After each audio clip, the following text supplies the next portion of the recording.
नमस्कार। आप सभी का स्वागत करती हूँ चैनल पर और प्रभु से प्रार्थना करती हूँ कि आप सभी स्वस्थ होंगे, सुरक्षित होंगे। आज की कहानी मैं आपके लिए लेकर आई हूँ गोवा से। इस कहानी को पूरी जरूर सुनिएगा। ये कहानी एक ऐसी माँ की है जो अपनी लाइफ में सफल है, सफल उद्यमी है, बुलंदियों को हासिल किया है और एक स्टार्टअप की सीईओ है और 4 साल के प्यारे से क्यूट से बेटे की माँ है। यह माँ अपने 4 साल के बेटे को घुमाने के लिए गोवा में जाती है। बेंगलुरु से चलकर गोवा में जाती है। 6 जनवरी की देर शाम को यह पहुंचती है।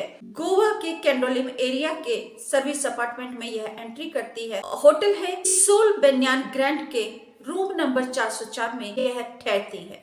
सुबह होती है और ये घूमने निकल जाती है अपने बेटे के साथ। 7-8 जनवरी को यह पूरा घूमती है, पूरे गोवा को जो भी मौज मस्ती करती है, सारा एंजॉय करती है बेटे के साथ में।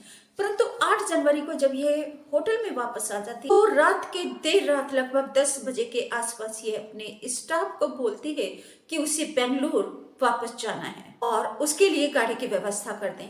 सूत्रों ने बताया कि स्टाफ ने ये कहा कि आप गाड़ी के बदले फ्लाइट से चले जाइए क्योंकि फ्लाइट सस्ती भी पड़ेगी और कार से ज्यादा सुविधाजनक भी रहेगी। परंतु महिला अपनी जिद पर अड़ी रहती है और वह कार से ही जाने की जिद करती है। वो मैनेजमेंट को वह कार की ही व्यवस्था करने की बोलती है। आगे क्या होता है उसकी कहानी मैं आगे सुनाऊंगी, परंतु उससे पहले मैं आपसे निवेदन करती हूँ चैनल को सब्सक्राइब करके घंटे को दबाकर ऑल पर सेलेक्ट कर लीजिए, वीडियो को शेयर भी कीजिए, लाइक करके प्यारा सा कमेंट भी जरूर लिख दीजिए कि आपको कहानी कैसी लगी। और आपसे निवेदन करती हूँ कि प्लीज कहानी को पूरा सुनिएगा। महिला जब कार से ही जाने का जिद करती है, बाई रोड ही जाने का जिद करती है, तो होटल का मैनेजमेंट एक लोकल टैक्सी ड्राइवर को बुला देता है और टैक्सी ड्राइवर इनोवा कार लेकर लगभग 10 बजे आ जाता है होटल पर।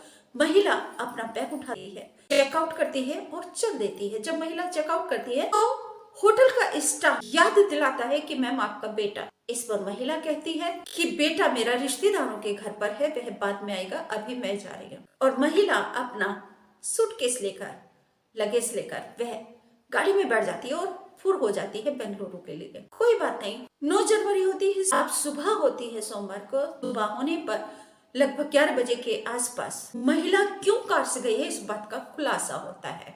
सूत्रों के मुताबिक जब हाउसकीपिंग स्टाफ का एक सफाई कर्मचारी होटल के रूम में जाता है, सफाई करता है, कर्मचारी को खून के धब्बे दिखाई देते हैं और तौलिए पर भी खून के धब्बे दिखाई देते हैं।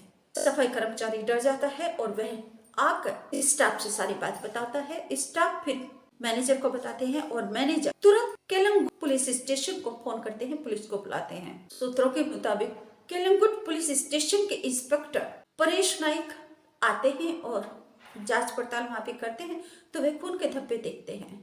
सूत्रों के मुताबिक एसपी निधिन वत्सन ने बताया है कि होटल की सोल बेन्यान ग्रैंड से एक कॉल आई थी और जिसमें एक अनहोनी की आशंका जताई थी। बताया था कि रूम नंबर 404 में खून के धब्बे पाए गए हैं। अब भी रात को महिला ने चेकआउट किया है। पुलिस की एक टीम सर्विस अपार्टमेंट में जाती है और वहां पर चेक करती है कि क्या माजरा है। पुलिस वहां पर खून के धब्बे देखती है, तौलिए के ऊपर भी खून के धब्बे लगे हुए थे।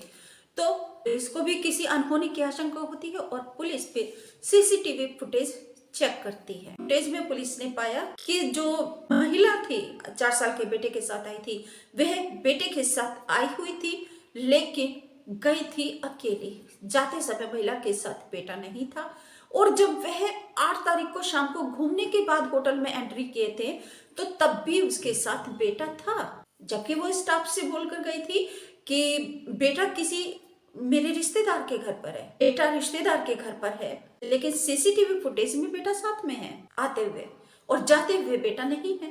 तो इस पर पुलिस को पूरा यकीन हो चुका था कि कुछ ना कुछ अनहोनी जरूर हुई है जिससे जो महिला है वह छुपा रही है। तो इस महिला की असलियत का खुलासा उस समय हुआ एक सफाई कर्मचारी की बुद्धिमानी की वजह से। और फिर पुलिस ने कितनी बुद्धिमानी दिखाकर तत्परता से कार्रवाई की। सूत्रों के मुताबिक केलंगुट पुलिस स्टेशन के इंस्पेक्टर परेश नाइक ने सीसीटीवी फुटेज देखने के बाद ड्राइवर को कॉल किया।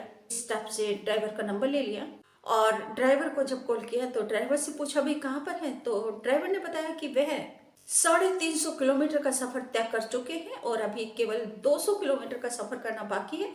वह कर्नाटक में एंट्री कर चुके हैं वह इस समय चित्रदुर्ग जिले में मौजूद हैं।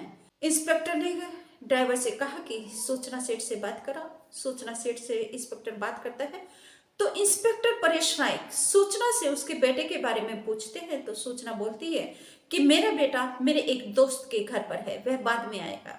इंस्पेक्टर परेश नाइक सूचना से दोस्त का एड्रेस पूछते हैं तो सूचना बिना झिझक किए बड़ी ही सफाई से अपना दोस्त का एक एड्रेस देती है, ईमेल नंबर देती है, पता देती है, फोन नंबर की। एक टीम सूचना के दिए पते पर जाती है जो उसने दोस्त का पता बताया था, परंतु वह पता, ईमेल का फोन नंबर फर्जी निकला। अब पुलिस को पूरा यकीन हो चला था कि ये सब जाल बुना है इस महिला ने और यह महिला कोई अपराध किया है और बहुत बड़ा अपराध किया है। अब पुलिस इंस्पेक्टर परेश नाइक फिर से ड्राइवर को फोन करते हैं और अब उसे ना तो हिंदी में बोलते हैं ना इंग्लिश में बोलते हैं क्योंकि समझ सकती थी सूचना सेठ। अब वे कोंकणी भाषा में बात करते हैं ड्राइवर से और उसको बोलते हैं कि तुम जहां पर हो वहीं पर जो भी पुलिस स्टेशन तुम्हारे आसपास नजदीक है उस पर जाओ, गाड़ी को रोको और जो महिला है, यात्री महिला है, इसकी तलाशी लेने के लिए बोलो। वहां पर ले जाओ, महिला की तलाशी होगी।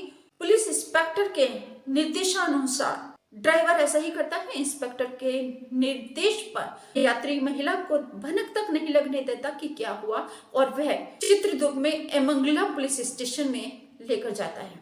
वहां जाकर वह जिस भी तरीके से अधिकारियों को किसी बहाने से बुला लेता है, कुछ भी नौटंकी करके, और पुलिस अधिकारी आते हैं, वह जांच करते हैं। जब वह महिला का बैग खोलकर देखते हैं तो बैग में उसके 4 साल के बेटे का शव रखा हुआ था और शव के ऊपर महिला ने कपड़ों को रखा हुआ था तय बनाकर, यानी कि कपड़ों से ढक दिया, अपने ही बेटे को मारकर बैग में भरा, चेकआउट किया और कार में फुर हो गई और चेहरे पर शिकन मात्र भी नहीं। पुलिस ने उसको वहां पर गिरफ्तार किया। गोवा की पुलिस गई कर्नाटक में, चित्रदुर्ग के महबूसा कोर्ट से महिला की रिमांड ली है, 6 दिन की रिमांड ली है और महिला को लेकर गोवा वापस आ गई है। सोमवार की देर रात महिला को गिरफ्तार किया गया और मंगलवार को लेकर गोवा पुलिस गोवा में आ गई। महिला की, यूं कहे इस माँ की, या यूं कहे कि इस कुमाता की, आपने बहुत सारे नाम सुने होंगे, आपने एक कहावत सुनी होगी, माता नहीं कुमाता, परंतु ऐसी भी माएँ होती हैं जो माता नहीं केवल और केवल कुमाता ही होती है और माँ की गरिमा को, गौरव को, शान को मिट्टी में मिला देती है। ऐसा ही किया है इस सूचना सेठ ने। बर्कमैन सेंटर में फेलो थी और अब 4 साल के बेटे की हत्यारी माँ का प्रोफाइल भी जान लेते हैं। माता से कुमाता बनी सूचना सेठ की प्रोफाइल में वह माइंडफुल एआई लैब की संस्थापक हैं, सीईओ हैं और 4 साल से ऑर्गेनाइजेशन को लीड कर रहे हैं। यह ऑर्गेनाइजेशन आर्टिफिशियल इंटेलिजेंस प्रगति पर बेस्ड है। सूत्रों के मुताबिक सूचना सेठ ने माइंडफुल एआई लैब के लिंक्डइन पेज पर लिखा है कि वह हार्वर्ड यूनिवर्सिटी के बर्कमैन सेंटर में फेलो थी, कि वह एआई एथिक्स में 100 प्रतिभाशाली महिलाओं में से एक। वह डेटा साइंटिस्ट। सूत्रों ने बताया है कि सूचना सेठ ने अपने लिंक्डइन अकाउंट में लिखा है कि वह डेटा टीमों को सलाह देने स्टार्टअप इंडस्ट्रियल रिसर्च लैब में मशीन लर्निंग सोल्यूशन को स्केल करने का 12 सालों से भी अधिक का अनुभव रखती हैं। इतनी सारी उपलब्धियों के साथ सूचना सेठ कैसे बन गई माता से कुमाता? सूत्रों के मुताबिक गोवा के डीजीपी ने बताया है कि डॉक्टरों ने बताया है कि सूचना सेठ ने जो हत्या की है, ऑटोप्सी में सामने आया है कि वह बच्ची का गला दबा की है और महिला ने उसके बाद अपनी सुसाइड करने का प्रयास किया, जिसमें उसने अपने हाथ की कलाई काटी और जो तौलिए पर खून के निशान मिले हैं वह सूचना के ही हैं। बच्चे के खून के निशान, बच्चे की हत्या करके और चुपचाप बैग में भरकर ले जाने के पीछे सूचना सेठ का मकसद क्या है कि इतनी बुलंदियों को हासिल करने के बाद भी सूचना सेठ माता से कुमाता बन गई। इसका पता अभी नहीं चल पाया है। इसका खुलासा आगे आने वाले समय में जैसे ही होगा वह जरूर पता चलेगी। लेकिन हाँ, सूत्रों से इतना जरूर पता चला, डीजीपी ने बताया कि सूचना सेठ का अपने पति से अलगाव है, जो सूचना ने खुलासा किया है। यह भी थोड़ा थोड़ा खुलासा हुआ है कि वह नहीं चाहती थी कि तलाक के बाद सूचना का पति वेंकट रमन बेटे से मिले। पति वेंकट रमन 4 साल के बेटे से ना मिले, उसको रोकने के लिए सूचना सेठ मां से कुमाता बन गई और अपने 4 साल के बेटे की ही हत्या कर दी। उस मैटर को ही, चैप्टर को ही क्लोज कर दिया।